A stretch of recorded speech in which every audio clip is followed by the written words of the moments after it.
It is 5:30. I'd like to call the meeting to order. Roll call, please. Councilmember Beltran, Present. Councilmember Wyrock, Present. Vice Mayor Carrillo, Present. Mayor Flores. Present. We'll now go into oral communications. This is the opportunity to address the City Council on any matter scheduled for closed session. Unless additional time is authorized by the council, all commentaries shall be limited to 3 minutes. We don't have anyone in council chambers. Do we have anyone on virtually? Thank you. We'll now move into the City Council closed session items. Thank you, Your Honor. We have 5 items before you this evening. Closed session pursuant to 1, Government Code Section 54957, Public Employee Appointment, Employment Title, City Manager, Interim City Manager. Number 2, Government Code Section 54957.6, Conference with Labor Negotiator, Agency Negotiator, Mayor Martha A. Flores, Employee Organization, Unrepresented Management, Interim City Manager. Number 3, Government Code Section 54956.8, Conference with Real Property Negotiators, Property APN, a portion of APN 253171004, Negotiating Parties, City of Porterville and Sam Zenz, under negotiation, terms and price. Number 4, Government Code Section 54956.9D3, Conference with Legal Counsel, Anticipated Litigation, Significant Exposure to Litigation, 2 cases in which facts are not yet known to potential plaintiffs. And number 5, Government Code Section 54956.9D4, Conference with Legal Counsel, Anticipated Litigation, Initiation of Litigation, 2 cases. Thank you. It is 5:31. We will now go into closed session.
I admire them.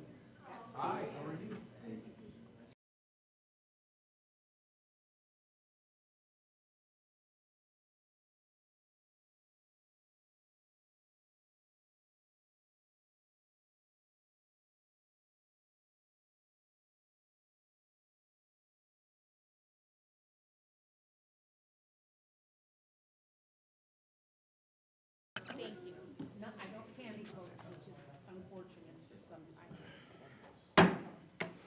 It is 6:33. We will reconvene open session and report on reportable action taken in closed session. Yes, Mayor, there's one item to report. On item A1, Public Employee Appointment Employment, title Interim City Manager.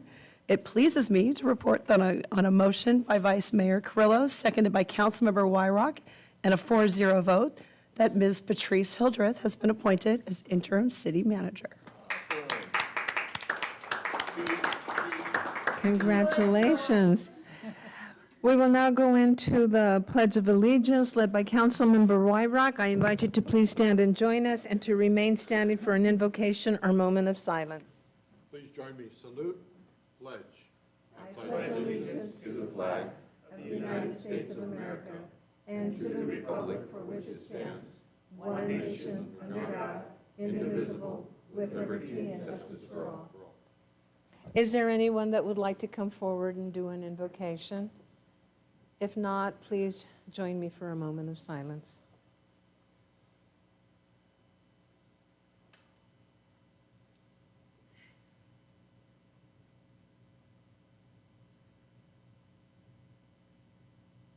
Thank you. You may be seated.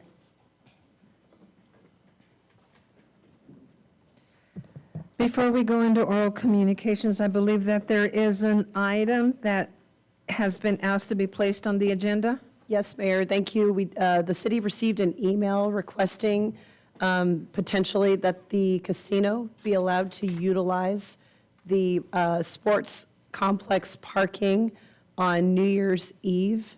And since we will not have a meeting before New Year's, we need to ask that the council entertain that item. And we'd ask that you guys act to place it on the agenda as a scheduled matter. Council, we can add that as item number 18 if it pleases the council. Yes? Okay.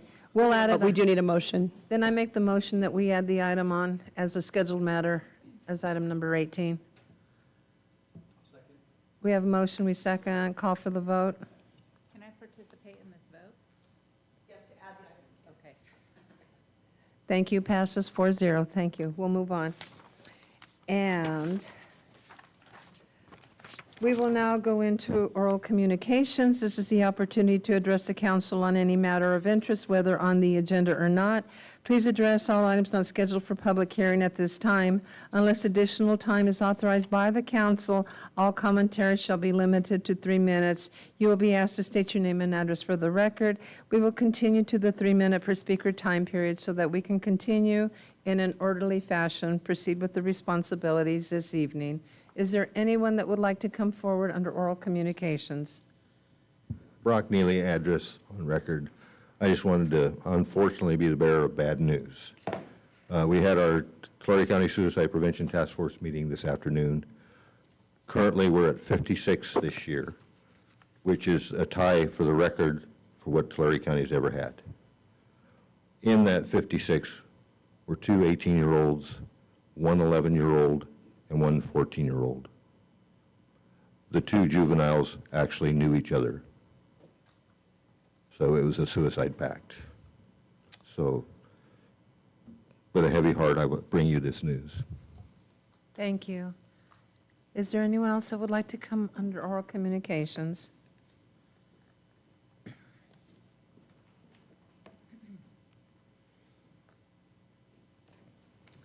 Good evening. Thank you for your time. My name is Alexandra Martin, and this evening I will be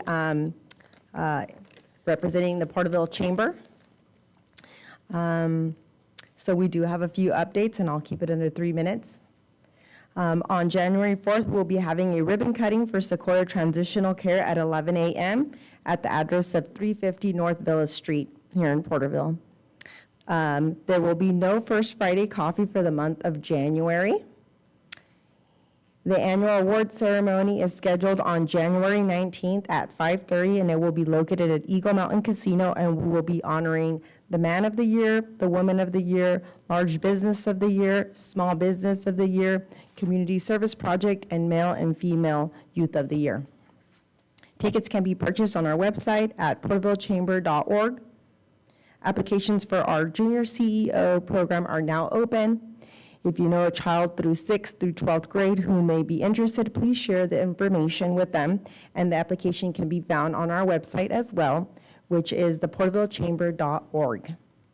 And thank you for your time, and happy holidays. Thank you. Thank you. All right. Have a good evening and Merry Christmas and Happy New Year and everything that goes along with everything, with your families. Thank you. Okay. Is there anyone else that would like to come forward under oral communications? Do we have anyone on virtually?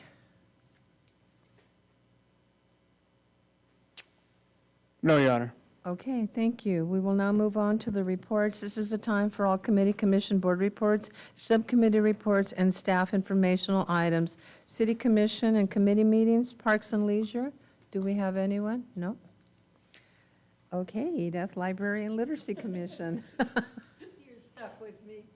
Nobody else wants to do it, and I love to report things to you because I'm so proud of our library and the staff that we have. Anna Marie has retired after 17 years. Tears. Such a dynamo. I don't know what else to say about her, but I admired her. And because she was bilingual and so really in tune with the kids, she's a real loss to us. But the highlights from November, virtual story times, which are held every Tuesday morning. And I want you to remember that they entertain the patrons, which is the kids, by reading books, singing songs, and playing with puppets. And they had 1,062 English, 1,258 Spanish. That's a total of viewers on Facebook of 2,320. And this last week, I did it because I knew what was happening with Anna Marie, and I wanted one less time to watch her. The Adult Book Club selection for November was 2 by 2 by Nicholas Sparks. They had 8 members that attended the meeting in the book club, and actually 2 of our commissioners are in the book club. I'm too slow reading because I never can read this one book at a time. I got to have a fiction one and a nonfiction one. That's just the way I work. Bilingual story time every Thursday morning at 10, hosted by the staff members. It's education and enrichment for toddlers, preschoolers, aged kids. And they sing songs with movement. You know, we got to exercise our kids because they don't run outside and play like we used to, or at least I used to. There's one up there that might know what I'm talking about, but you know, life is different in today's world. And they play educational board games, coloring, and kinetics, and then they had 90 participants. Family literacy service every Thursday at 5:30 p.m. It's families enriching their literacy skills through reading books together with the family and others, and they receive a free book monthly, and we had 59 participants. Bring your own game day. I'm surprised at the games that come there, but I remember board games, and sometimes that's just exactly what they bring, and there were 35 participants. The Young Adult Book Club is ages 16 through 24, and the club members' book this time was Paper Town. And they had only 4 members participate this month. The 1,000 Books Before Kindergarten Challenge, I know that we've had one child with his parents achieve that goal recently. I don't know if it's going to be in the December report, but it was close to the, the bridge of the 2 months. We have 6 children who are signed up. And that program is really good because if you're reading to the kids, what happens is they start following you and they'll pick up the books on their own. And I know that sometimes the kids will remember them better than you if you've read them to them. November 1st was International Games Day, and staff had a variety of board games, puzzles, and Nintendo Switch, 37 participants. November the 8th, Porterville College representative had an informational table for the community, and we assisted them.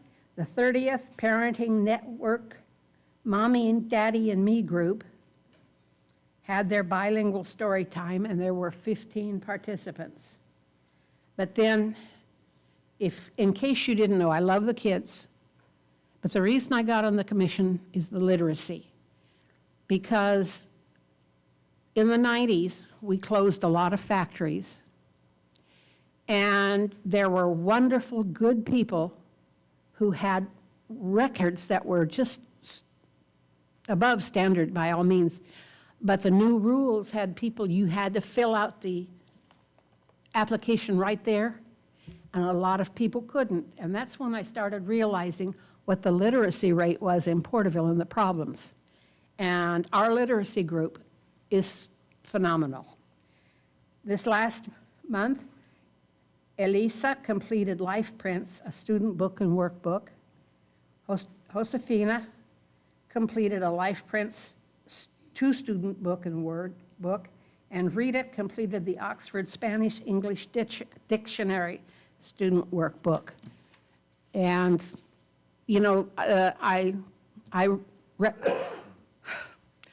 I had to teach immigrants that came in our family because there was no one that worked with Sicilian. And I know the importance of our literacy.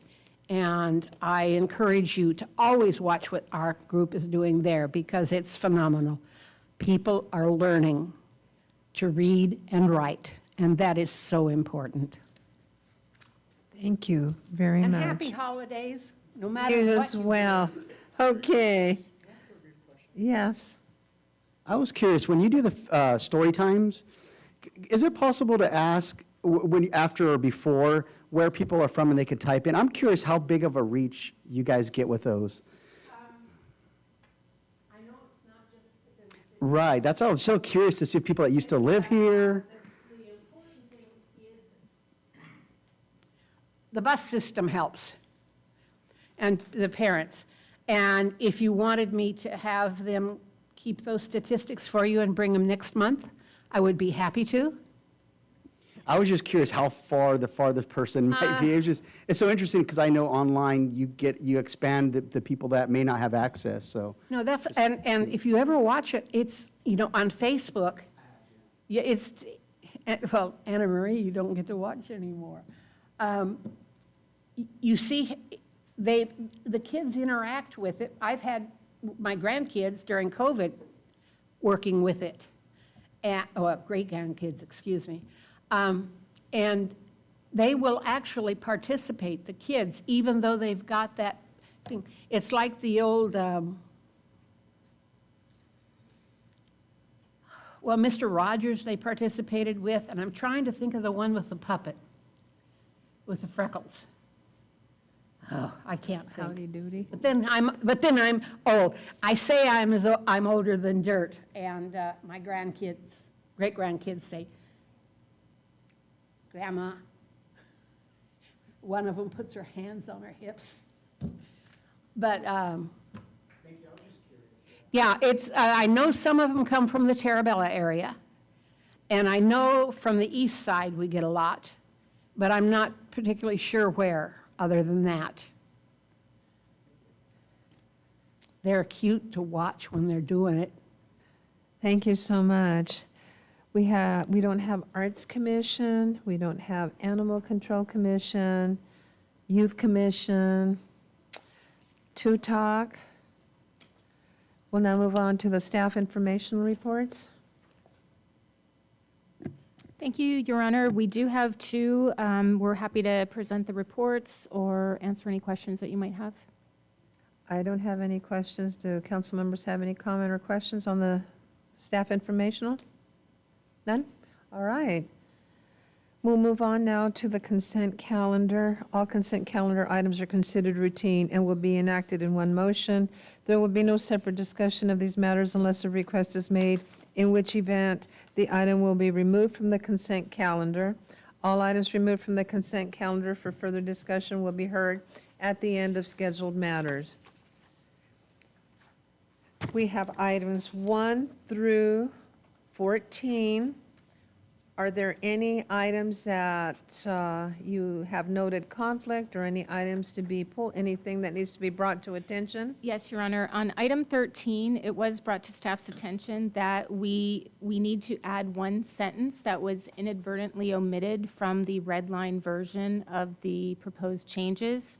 And so we are proposing that the sentence, if more than 2 council members respond that they are interested in signing the proclamation, a consent calendar item will be prepared for the next scheduled city council meeting for full city council consideration. We're proposing that that sentence be added to paragraph 2 after the 4th sentence.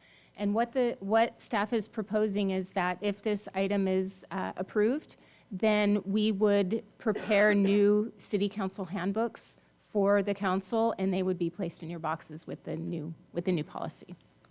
Thank you for bringing that to attention. So it won't be brought back. It will just be added to the handbook with the noted Correct. addition. Correct. Okay, I'm good with that. Is council good with that? All right. Yeah. So now we have items 1 through 14. How does council wish to proceed with the noted addition to item number 13? I'll make a motion to approve items 1 through 14 with the noted addition. We have a motion. I'll second. And a second. No further discussion. Call for the vote. Passes unanimous 4-0. We will now move on to scheduled matter, item number 15. Thank you, Your Honor. Item number 15 is the update regarding consideration of potential local regulations addressing regulation of camping, the protection of critical infrastructure and public access to open spaces, and request to schedule a study session. And I believe City Attorney Julia Liu is going to take the lead on this with assistance from Assistant City Manager Ridenauer. Thank you, Mayor, members of the council. As we discussed, or as the council discussed at the October 17th, 2023 meeting, this item has been brought back to provide additional information to the council regarding questions the council members had posed. Staff recommends that the council schedule a study session, and we've already potentially identified January 30th of 2024, since that is a 5th Tuesday of the month, for further consideration and to provide direction concerning the development of local regulations and potential expanded resources. So at the October 17th meeting, members of the council asked about regulations the city currently has within its municipal code that address camping. Questions were also raised concerning the regulation of shopping carts and the city's determinations and handling of abandoned property. Finally, there were some questions concerning whether the city could set camping boundary restrictions at a lesser amount than 500 feet, such as 250 feet. So first, with regard to city's current regulations, my office reviewed the municipal code for regulations that directly or indirectly affect individuals experiencing homelessness. 3 areas in the code were identified. First, we have section 19-11, which pertains to park closing hours. We have Article 7 related to squatter camps, and we have Article 10 related to shopping carts, and I'll discuss that a little bit separately. So currently, pursuant to section 19-11, the city restricts individuals from entering, remaining in, or refusing to leave Murray Park, Westview Park, Olivewood Park, Noon Lions Park, or Zallad Park between 10 p.m. and 5 a.m., and that we exclude the Zallad Park tennis courts from that rule. The section was last adopted and revised in 1980, so it's an old ordinance. It's been on the books a while, and apparently has not been modified.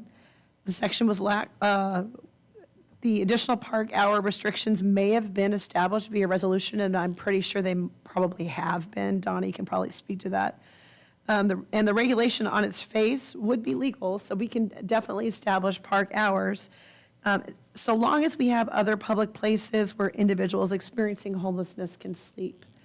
I believe that somebody raised at the last meeting that they asked about whether, there were cities were opening the parks to allow sleeping, and there are some cities in the area that are doing that because they don't have existing shelters or places for them to go, so. Additionally, we have Article 7, which is entitled Squatter Camps, that was adopted in 2007. This article predates the recent case law affecting camping, and camps are defined as areas on public or private land upon which an individual has settled, located, or occupied without having a bona fide claim or color of Title II, and without express consent of the owner or legal occupant, and which are occupied or inhabited in violation of certain uniform building or housing codes. So what this really does is it puts major restrictions on tent camping, and any kind of shelter that would violate building codes. It purports to prohibit individuals from occupying any land without the proper claim or title, or without express permission, or from constructing any tent or structure on the property. The article, aside from deeming violations to be misdemeanors or infractions, also declares the violations public nuisances and establishes a specific abatement process, which, after posting and serving the notice, purports to allow removal of personal belongings after 3 days and discarding of unclaimed belongings after 10 days. This is clearly outdated and has issues. We know that abandoned property has to be held longer. I don't believe that this is enforceable any longer in light of the recent cases concerning what we are needing to allow. So this article is clearly, like I said, it has issues. For example, in addition to the case law previously discussed, uniform and building housing codes have also been modified since the adoption of this. So it's not even just the constitutional cases that we have the building codes that have changed. And then we know that the disposal provisions are outdated. And as we discussed, it is 90 days. So that came out of a couple things. Fresno had a big lawsuit that they settled, and in their settlement, they self-determined 90 days, and that's what the parties had agreed to. That actually then became the standard because it was utilized, it was cited by cases having it in LA. So it actually was started as a settlement. Fresno turned into actual law. So it is, the 90 days is kind of the standard for how long we have to hold property. And we do have to provide prior notice and ways for them to be able to reclaim their property. And we can only seize personal property that we reasonably believe has been abandoned or presents an immediate threat to public health or safety, or is evidence of crime or contraband. And absent any immediate threat to public health or safety, it can't be destroyed without holding it for that 90 days in a secure location. These cases also provide that entities should establish policies that require notification of pending removal prior to seizure, and of course, opportunity for the individual to remove and store their personal property.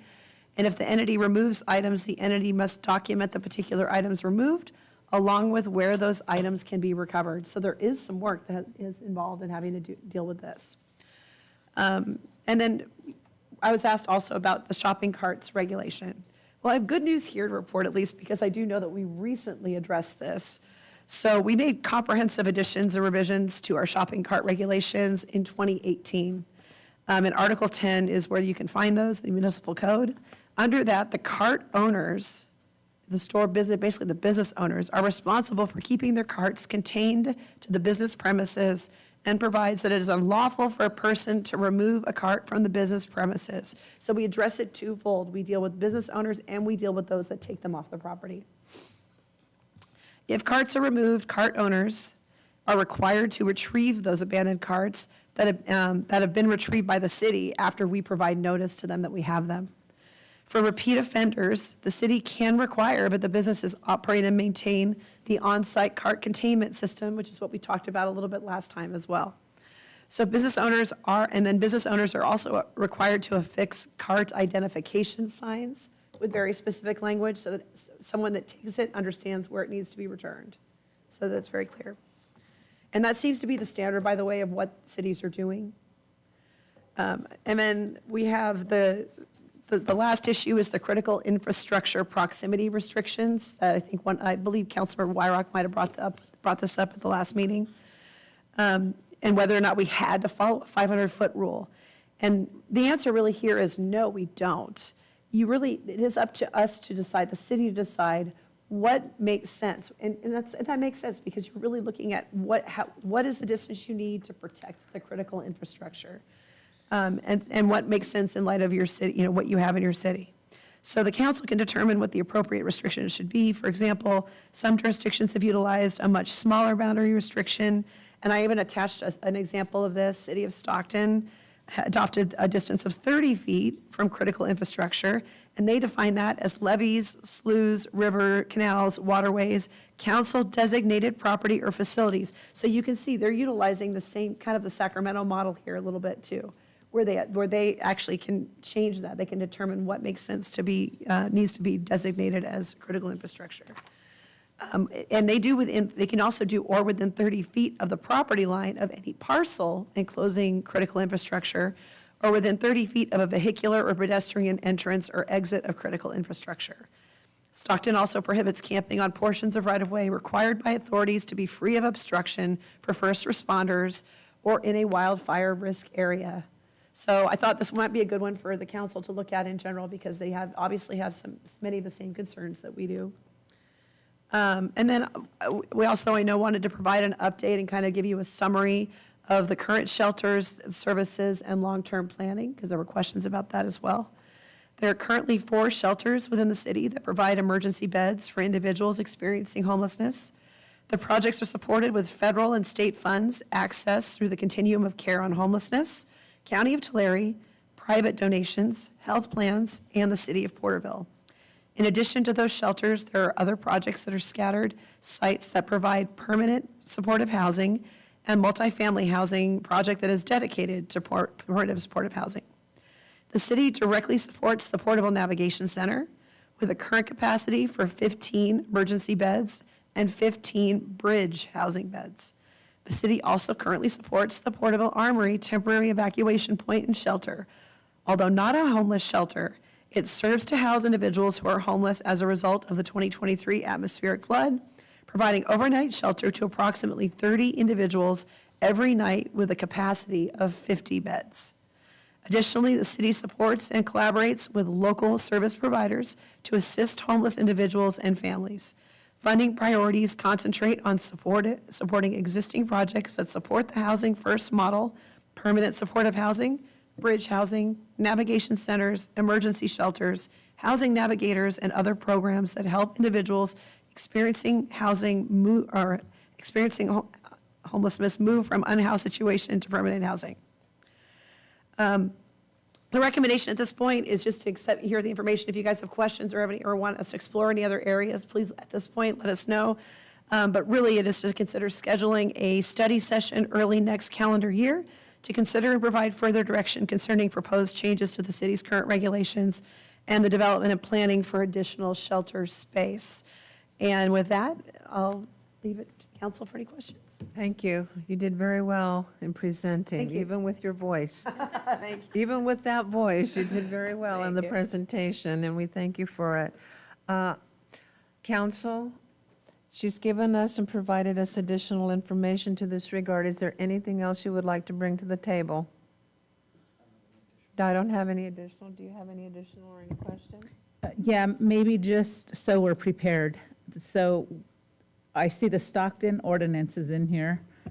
And then would there be, just remind me, this is my fault for not reviewing, but. Oh, that's okay. Is there additional information that we could bring back? And I know I highlighted a bunch of and made it notes on the previous discussion. Was that the October meeting?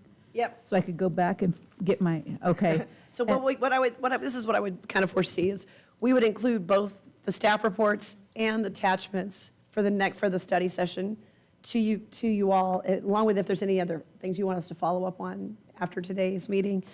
And then in the meantime, I'll continue to look. If I find some other current ones, Patricia just mentioned that Morro Bay, she believes the city of Morro Bay may have just adopted theirs, so we can take a look.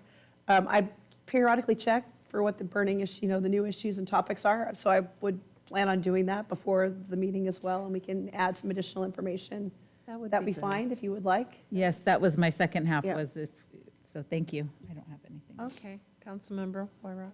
And it might be helpful at this study session to have a list, a definite of what critical infrastructure is defined as. Because I'm thinking, is it a school? Is it an intersection? Is it a crosswalk near schools? Or is it just, stuff that keeps the economy going, pipelines and things like that? Might be helpful. Well, and that's a great idea, because I think you're right, every jurisdiction has a sort of a slightly different way of viewing that. So we can obviously find where the common threads are and see where the differences are.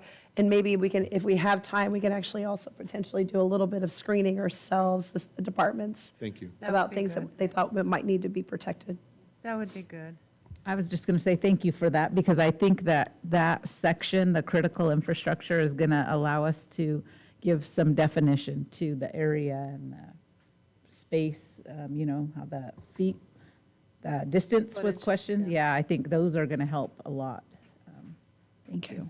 Okay. And then just to note, the proposed date of the 30th, it's a 5 Tuesday month, so that would be an off Tuesday. I would make the motion that we accept January the 30th, and 5:30?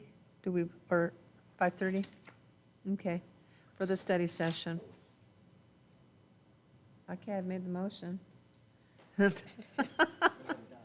I mean, really. I'll second, yeah. if And a everyone's ready. second? All right, no further comment. I'll call for vote. January 30th it passes unanimous, and we will now move on to number 16. Thank you, Your Honor. Number 16 is the consideration of appointment of large city representative to the San Joaquin Valley Air Pollution Control District. Staff did receive a request by the district. It is seeking to fill a vacancy on its governing board. That must be filled by a city representative from a large city, and they identify a large city as having a population of over 100,000 or more within Tulare County. This is the seat that's available, would be serving Tulare County, representing Tulare County. So according to the procedures adopted by the district selection committee, all cities within Tulare County must select a candidate from the applicants for the vacant position. There is only one single city within Tulare County that fulfills the requirement, and that is the city of Visalia, from which there is one applicant, and that is Visalia Council Member Elizabeth Wynn. Pursuant to those adopted procedures, it is requested that the City Council consider the draft resolution in support of applicant Elizabeth Wynn.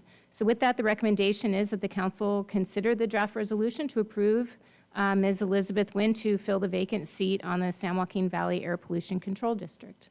Thank you.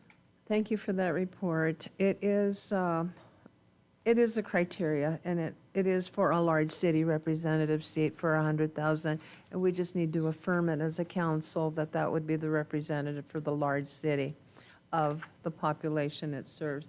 So I make a motion that we accept staff recommendation for Liz Wynn to fill the vacant seat on the San Joaquin Valley Air Pollution Control District. Second. Good. We have a motion, we have a second, no further discussion, call for the vote. Passes unanimous, 4-0. We move on to item number 17. Thank you, Your Honor. The next item before you is the status and review of the declaration of local flood emergency. And I believe the only update that we have this evening, I'll let Mr. Ridenour speak to it. It was with regard to the homelessness. Correct, interim city manager. Just want to provide an update. We continue to operate the armory as approved in direction of the council with a security firm. We're seeing a daily census between 25 and 35 adults with 3 dogs. And so with the weather changing, we're seeing some variation with additional individuals taking advantage of that opportunity to be housed in the evening. Staff's available for any questions. Thank you. Any comment, any question? How does council wish to proceed? That we continue, or? with the declaration. I'll make a motion, we continue the declaration. We have a motion, I'll second. No further discussion, call for the vote. Passes unanimous 4-0. We will now go into the added item number 18. Yes, Does thank you. Vice Mayor have to excuse herself? I'm going to, Okay, just for perception. thank you. Do you have your badge with you? So you can get back? Yes. Okay.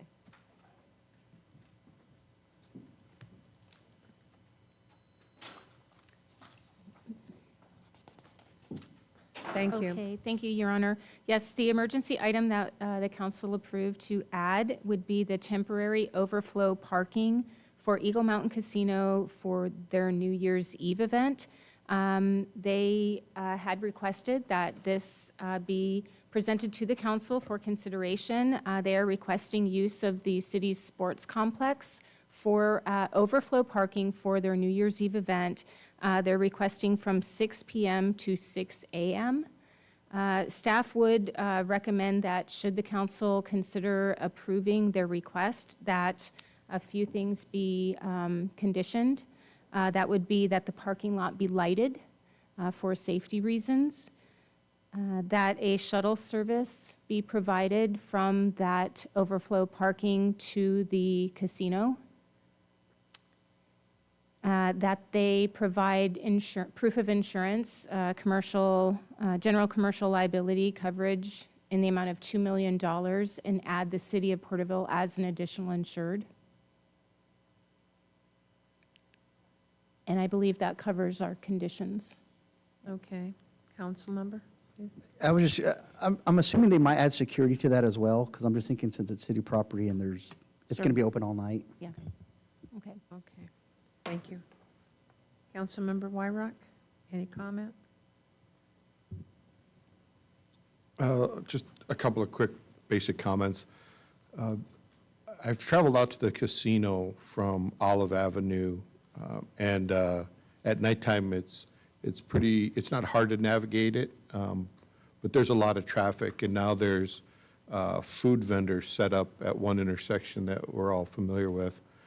And without having any kind of traffic control in place, if the shuttles were to come out of the sports complex, you're going to have to turn left across a live lane at 40 to 70 miles an hour, and then they're going to have to go up to the food trucks and make another left in front of traffic traveling eastbound. And I don't know if there could be established some type of traffic control or just a right turn only for the shuttle drivers. They come out of the sports complex. When it's clear, they turn right, then they make another right, then they make another right, go by the fairgrounds, make another right, and make another right. And when they leave to go back to the sports complex, again, they come out of the casino, make a right, and make a right. But even that right turn where the food trucks are is difficult. So I don't know if there's enough time to do a traffic control study and whether it would warrant traffic control, but it might be something, just prevent the possibility of a collision. Yes. So we can have PD take a look at that and propose a traffic control plan. Yeah, Yeah. That would be good. thank you. I don't have any comment. Any other suggestions? Well, I'll make the motion. Then go with staff recommendations. Staff recommendations, absolutely. And I'll make a second. No further discussion. Let's call for the vote. Passes unanimous, 3-0. Mr. Reidenauer, could you get the vice mayor back in here? Okay. We will now move on to the AB 1234 reports required pursuant to Government Code 53232.3. Link, the Local Initiatives Navigation Center. Councilmember Beltran. Link met on December 6th at 3 p.m. Across the way at the Thurman Conference Room. There was the meeting was called to order at 3:03. There was a brief welcome introduction. Minutes from the previous November 8th meeting were approved. For the budget items, we discussed one of the incentive items, because we will be doing the point-in-time count. This is when all the communities in California do a count of their communities of the homeless. Part of Link's mission is to not only participate in this event, but to also offer incentives, because this is a voluntary survey. So we discussed adding additional items like beanies, gloves, rain ponchos to some of the incentive items that we will be handing out. So that was approved. Also, hygiene kits. There are companies that make pre-made kits. You can pick and choose different items such as bandages, washcloths, toothbrush, and such. That was approved for the purchase of some hygiene kits. And thirdly was the purchase of 200, that's the anticipation of 200 local retail gift cards. Grocery Outlet, McDonald's, and Taco Bell were the main vendors that we agreed would be utilized. Mostly because that's the area where the navigation center is at, and kind of a concentration of those individuals.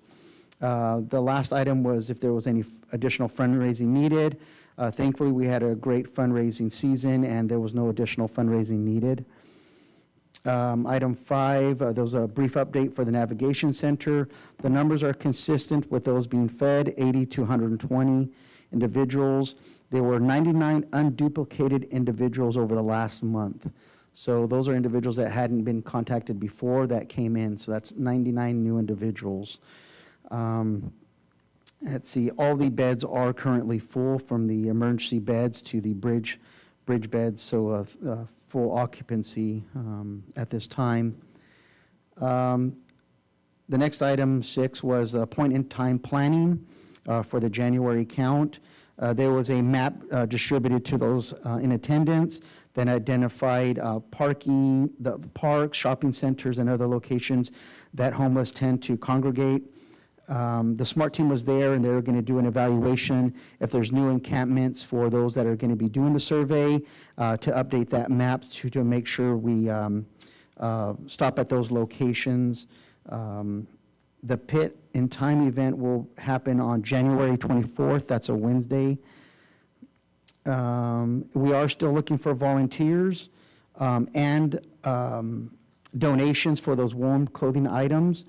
If anybody would like to volunteer or have a donation, even if it's monetary, it can go to that cause. They can contact city staff Christina Tank in the Housing Administrative Department at 559-782-7460, or myself at 559-792-9280. The link update, there was no link event scheduled for December due to many of the agencies are short-staffed during this holiday time. All services will still be provided there as normal, but the additional services, they call it just going to be dark during the December time, and we'll pick up back in January. There was a brief update for the medical services with Sierra View. 2 representatives did physically meet with staff down at the Navigation Center and did kind of a walkthrough to see what buildings, what the layout looked like, to see hopefully moving forward with their clinic that they could provide there.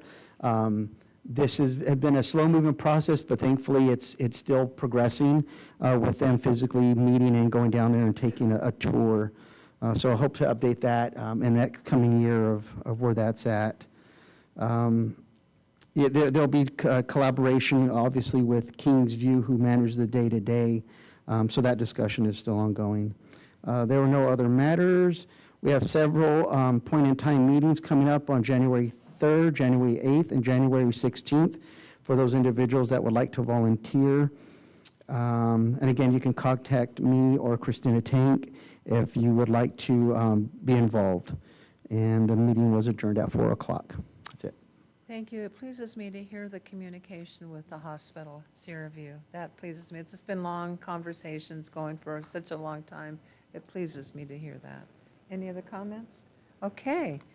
Eastern Tule Groundwater Sustainability Agency, Councilmember Wyrock. The Eastern Tule GSA met on Thursday, December 7th at 2 p.m. here in the council chambers. There was one public comment made, and then we moved right into closed session where 6 cases were discussed, potential cases, I should say. and then some existing litigation with no matters to report out from the closed session. There was no public comment. Some announcements were made. We went through the consent calendar, and I'll get into the details in a moment. There is some administration activities taken, and then we received some reports. And with that, I'll take a look at agenda item 5A and B, the consent calendar. We moved and approved the items in the consent calendar in one motion, which included the November 2, 2023 meeting of the minutes of the board. And we ratified the payment of bills, and we approved them to be paid at that time. Agenda item number 6A was to consider approval of appointments to the Eastern Thule GSA Stakeholder Committee starting January of 2024. There were seats available, and applicants presented themselves for an upcoming 4-year term, where, I believe I have this right, the appointments were Jason Guthrie, Julia Inestroza, John Gaugal, and David Haas, and then for the groundwater agricultural interests. And then for the environmental interests, a 4-year term to Solpak Mulholland, who reapplied for the committee. We then moved on to agenda item, I don't want to miss one here, 6B. We took no action on the 10th amended rules of the regulations. They were published, but not distributed before the meeting. So we'll bring it back in January and have the stakeholder committee actually review those, the new 10th amended rules and regulations. There were minor changes, and we received some communication about the ability to, from the public and some agencies, Friant Water, to review them in detail before we took any action on those. 6C, we took a look at the accounting from Four Creeks and their invoicing. We heard about the invoices that went out, and extraction fees, a quick report that was provided to us. There was a little data issue that surfaced where the quantities of water that were billed for were inaccurate, but they caught it early and reissued those invoices so that there was no overpayment for an invoice where the water wasn't consumed. Item 7A was a report on the state advocacy efforts. The state is really taking a look at all of the different agencies that are accessing groundwater to make sure that they're meeting a future goal of the groundwater sustaining and not being used up. Earlier this year, I mentioned that the agency started a relationship with Nosman LLP, lobbying firm, and we had a report from Ashley Walker, the senior policy advisor, and she shared some information, most importantly that there's some people from the state water Resources Control Board that will be coming to town to take a look at how we're managing here and take a look at some farms and ranches. February 28th, February 2nd, and March 8th. There will be 3 separate groups of people touring around to see actually how well we are doing here in the areas where Friant and others may not be in agreement. We moved on to agenda item 8A, some outreach. The agency continues to schedule meetings and hold meetings.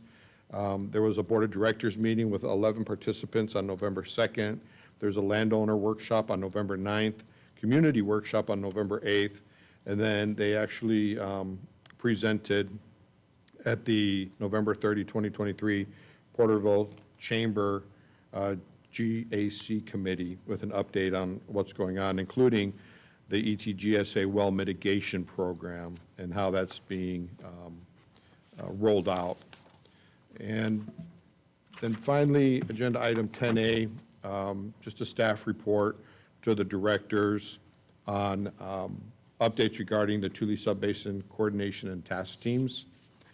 There was no recommended action for that, but we did talk about Sigma implementation, well mitigation, and then a technical advisory committee, which may be interesting for some people to attend, The next meeting of it is scheduled for January 17th at 2 p.m. Notices and agendas, including call-in information, can be found on the website tulesgma.com. Again, that's tulesgma.com. And with that, we adjourned, and that is my report. Thank you. We'll now move on to the Tulare County Association of Governments, TCAG. We met on Monday, December the 11th. City Manager, Mr. John Lawless, and I journeyed on that day for this meeting, but I want to report that council members Wyrock, Beltran, and my alternate council member Meister were present for the transportation workshop portion of the meeting. And since they were in attendance, I really won't go into detail of that workshop session, other than we were provided updates on the following. The TCAG's 2023 Walk and Roll Art Contest winners were announced. We had updates from PACE Federal Government Relations presentation. Our lobbyists, Scott Lane and Scott Lacey, were there, and they provided us with year-end updates. Our political group state representative, Kiana, she's a TCAG state representative and gave us year-end information. There was a Caltrans presentation. The County of Tulare, Reed Schenke provided us with the status of emergency flood compared from last year to this year and the work that has been completed. The special recognition award went to employee Kasha Polachak for her work above and beyond. The actual TCAG meeting began at 1 o'clock, and Mr. Lawless, Councilmember Meister, and I remained for that portion. On the transportation consent calendar, there were 3 items of action: the adoption of the following resolutions: to reaffirm 2023 Federal Transportation Improvement Program Amendment Number 14, the appointment of Leah Hanner to the Social Services Transportation Advisory Council, and the approval of the Transportation Development Act audit extension for member agency. These items were unanimously approved. Under the transportation action discussion items, the 2 items of action were the adoption of resolutions, the approval of final 2024 Regional Transportation Improvement Program, and the approval of the SB 125 project list. Those items were unanimously approved. The rest of the items were informational only. Since Caltrans reported in the workshop, there was really nothing to report because it was covered in the presentation. With regard to the association consent calendar, the items of action were the approval of the October 16, 2023 TCAG board meeting minutes and the minutes of October 12, 2023 Technical Advisory Committee meeting, to approve the 2024 Tulare County Association of Governments TCAG and the Technical Advisory Committee meeting calendar, and to reconfirm the cancellation policy, to authorize 3-year license renewal with public input, adoption of the resolution to reaffirm consultant selection for regional demographic housing and employment forecast. All these items were unanimously approved. What was informational was the local clearinghouse review for 2023-24 Sequoia Riverlands Trust, the Sustainable Agricultural Lands Conservation Program acquisition grant application. Under the association action discussion items, there were 2 items of action: the adoption of resolutions. First, the approval of amendment number 3 to fiscal year 2023-24 overall work program, and to approve adding a TCAG accountant 1, 2, 3 flex position and member at large renewals. This concludes my report. The next meeting will be Monday, January the 12th, 2024. Calvance Board? Nothing to report on Calvan's board. Okay. PATA was canceled, the meeting of December the 15th. The Tulare County Regional Transit Agency Board, Councilmember Wyrock? Thank you. The transit agency met yesterday, December 18th, at Tulare, in Visalia. I was not able to attend. I have not received a report on the meeting and how it went. There was a closed session item, I believe, and I'll get some information. I'll be able to provide a report at the next council meeting. Thank you so much. Okay, we'll now go on to oral communications. Is there anyone that would like to come forth in oral communications? Brock Neely, address on record. Just so you know, due to changes in mental health law in California, our crisis intervention team through the Tulare County HHSA is being disbanded. Wow. They're going out for RFP for a private contractor. The new restructuring through the state legislature is those people will not be able to go into a hospital to do an evaluation. It has to be done out in the parking lot or at a private residence. Wow. But they have to have a medical clearance from a hospital or acute care facility to do a 5150 hold. I don't know how this is going to work. Just so you know. Thank you. Anyone else? Do we have anyone on virtually? No, Your Honor. Thank you. We'll now go on to other matters. Councilmember Beltran? Well, first I want to congratulate Mrs. Hildreth on your new position.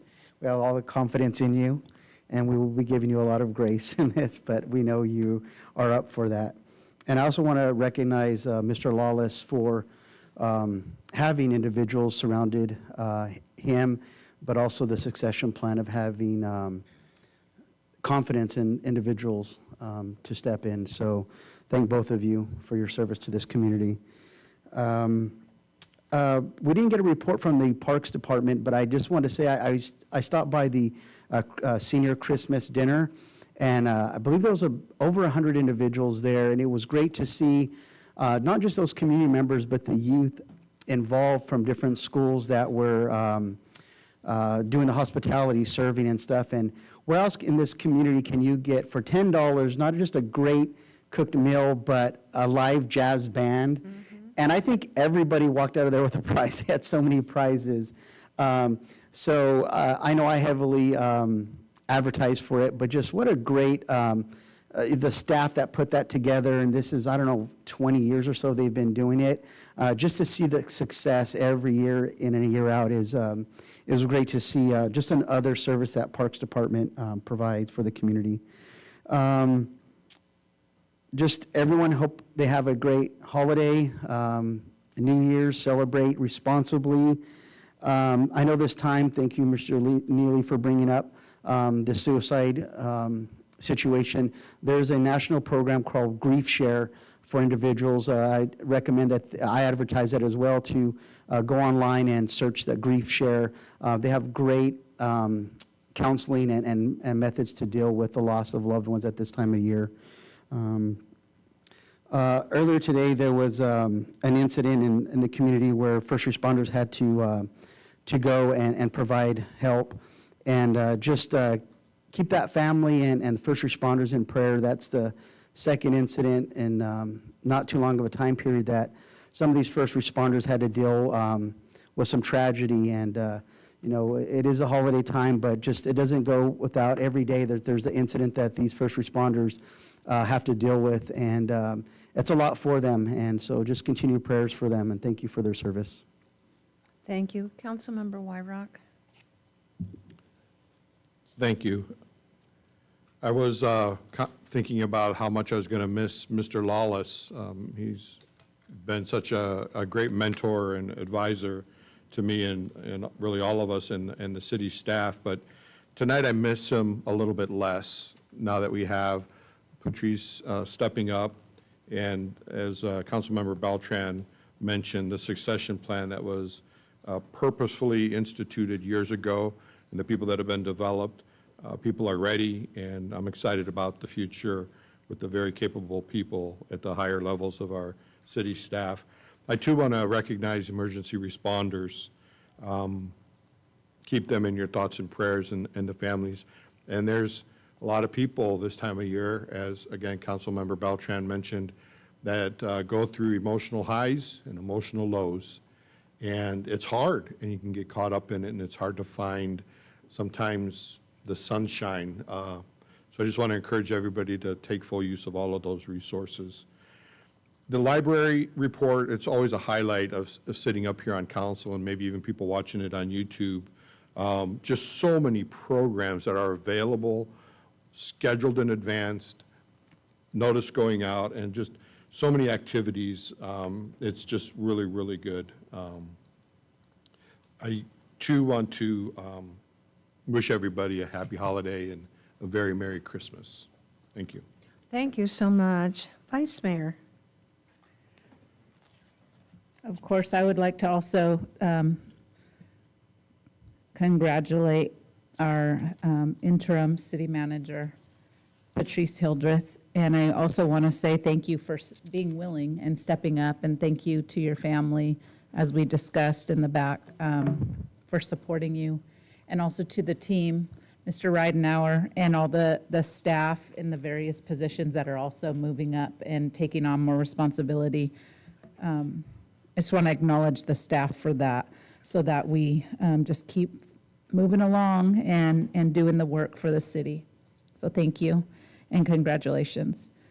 I want to acknowledge all the staff during this holiday season.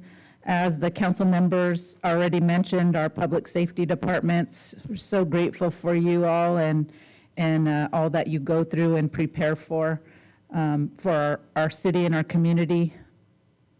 And then also just another little shout out for Parks and Leisure, for all the things that go on in the city with all the departments, how they all work together. But this past week, I received 2 emails and a phone call from families that were asking about the Christmas lights, the home tours. And I think that there's a lot of families that rely on events like that they can take their young children and their families out to do things that are safe in our community and go around the city and see different things. And it gives them something else to look forward to during the holiday season. So just want to say thank you for those great events that the staff do and the departments do all throughout the year.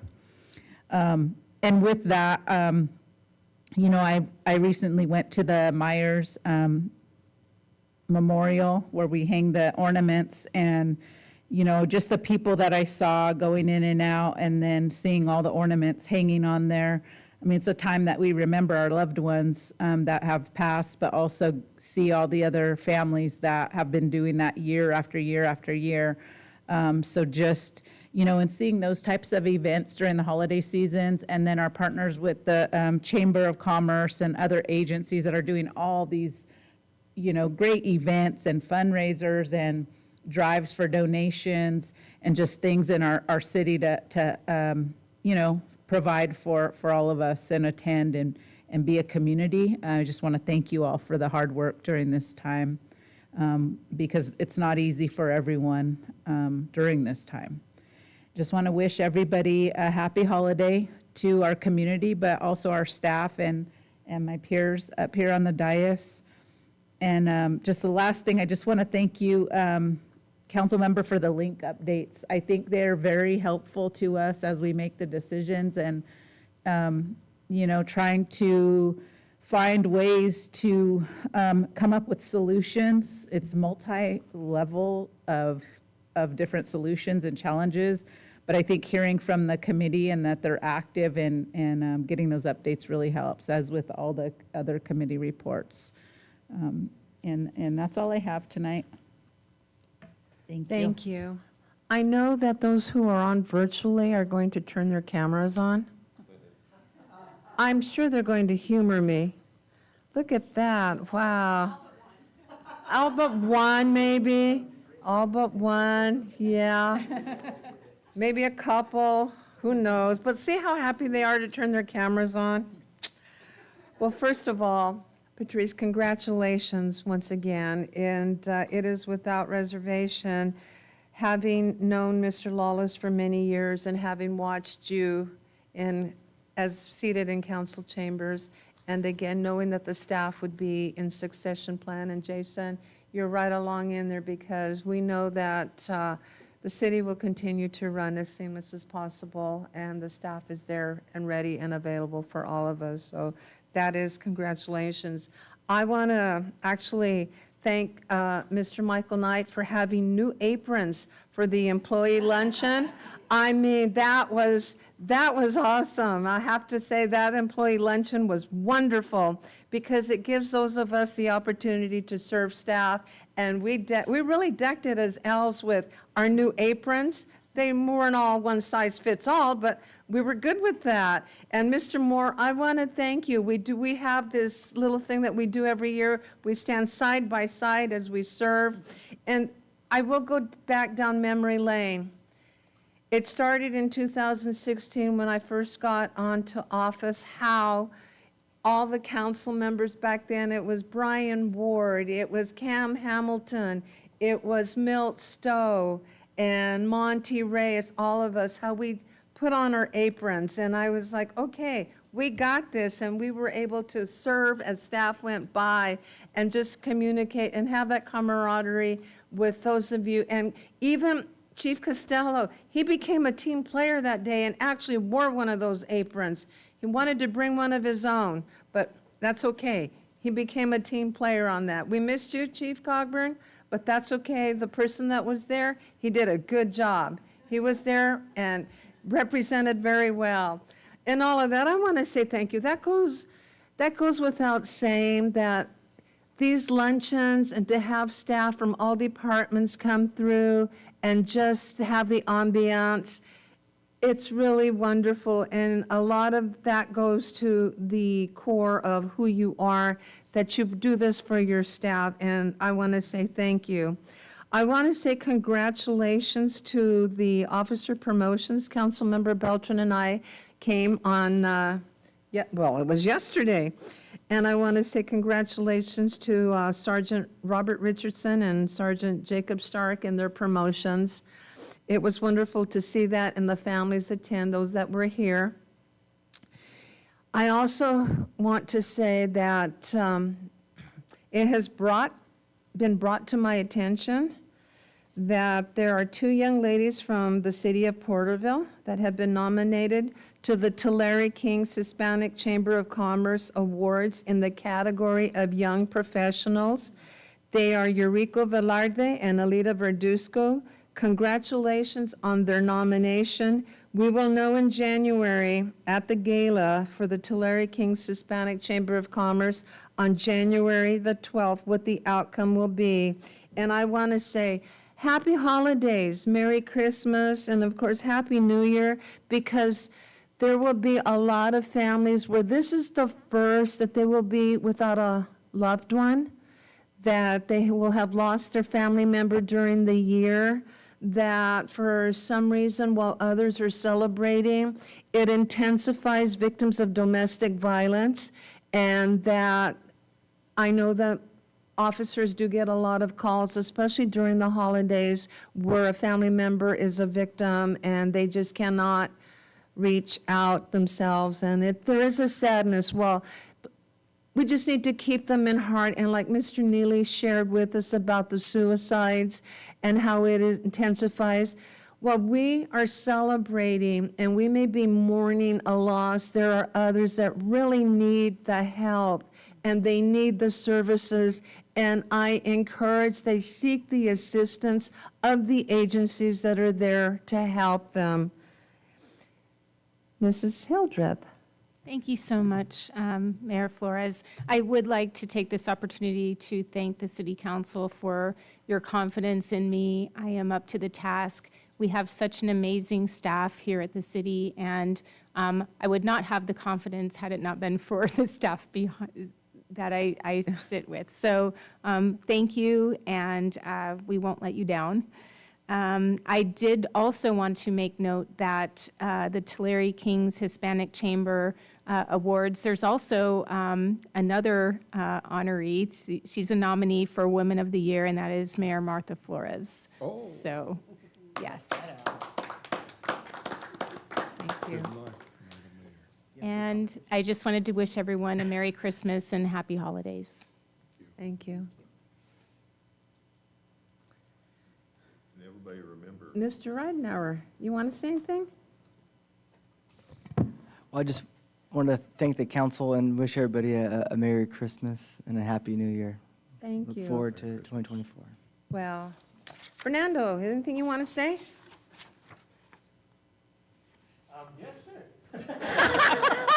I just want to congratulate my boss for continuing to be my boss.